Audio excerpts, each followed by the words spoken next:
Written by Sunny Banthia. मैं बेटी हूं। दान की वस्तु नहीं। कभी कभी मन में एक सवाल बहुत गहराई से उठता है। अगर मैं आपके ही घर में जन्मी, आपकी उंगली पकड़कर चलना सीखा, आपकी गोद में सिर रखकर सोई, आपकी आंखों का सपना बनी, तो फिर एक दिन अचानक मैं दान कैसे हो गई? क्या बेटी कोई वस्तु है जिसे एक घर से दूसरे घर को सौंप दिया जाए? मैं भी तो आपका ही अंश हूं पापा।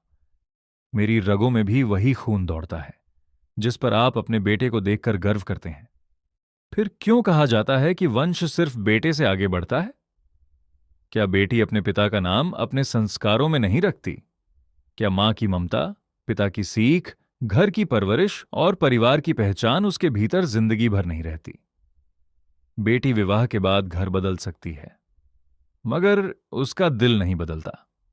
उसके नाम के आगे कुछ और जुड़ सकता है, लेकिन उसके भीतर बसे मां पापा कभी उससे अलग नहीं होते।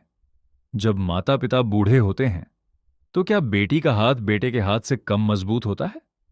जब पिता की आंखों में आंसू आते हैं, तो क्या बेटी का कंधा उन आंसुओं का भार नहीं उठा सकता? और जब जीवन की आखिरी घड़ी आती है, तो क्या बेटी का प्रेम अचानक छोटा पड़ जाता है? क्यों आज भी कहीं कहीं यह माना जाता है कि अंतिम यात्रा में सिर्फ बेटा ही आगे चलेगा?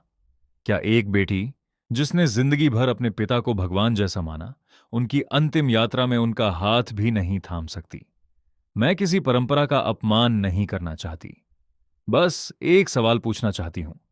जहां प्रेम सबसे बड़ा धर्म है, वहां बेटे और बेटी के प्रेम में फर्क क्यों? मुक्ति अगर प्रेम, कर्म और आत्मा से मिलती है, तो फिर उसका अधिकार सिर्फ एक बेटे के हाथों तक सीमित क्यों हो? मैं बेटी हूं। मैं विदा जरूर होती हूं, पर अपने माता पिता से अलग नहीं होती। मैं दूसरे घर की बहू बनती हूं, लेकिन अपने पिता की बेटी होना कभी नहीं छोड़ती।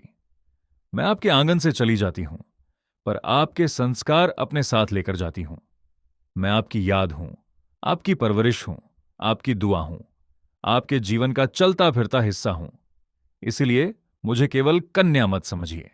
मैं आपका अंश भी हूं, मैं आपका सम्मान भी हूं, मैं आपकी पहचान भी हूं, और हां, मैं आपका वंश भी हूं। जिस दिन समाज यह समझ जाएगा कि पिता की चिता को अग्नि देने वाले हाथ की पहचान उसका बेटा या बेटी होना नहीं, बल्कि उसका प्रेम होना चाहिए, उस दिन शायद एक पुराना भ्रम भी उस चिता की अग्नि के साथ जल जाएगा और दुनिया समझ जाएगी, बेटियां पर आया धन नहीं होती। बेटियां तो मां पिता के दिल का वह हिस्सा होती हैं जो विदा होकर भी कभी उनसे अलग नहीं होता। Written by Sunny Banthia.